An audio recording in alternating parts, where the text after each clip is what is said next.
Welcome to Not Milk Never Milk. Subscribe if you're lactose intolerant. You start by assessing the damage. Look at seam integrity and where the handle attaches. Use a quick test tug to find hidden failures.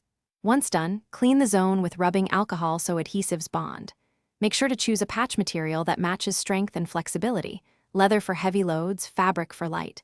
While you prepare tools, needle, strong thread, glue, rivets, lay out parts in order.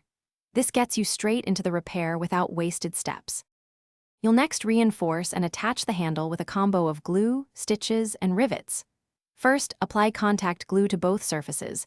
Wait 30 to 60 seconds for tack, then press to hold alignment. Once tack set, stitch a box index pattern through the patch, handle, and bag. This distributes load across multiple threads. If the material allows, add rivets through the same area for shear strength. Make sure stitches are tight, but not so tight they cut the material. You finish by tidying and testing. Trim loose threads and apply a small bead of edge sealant or glue to stop fraying and moisture damage.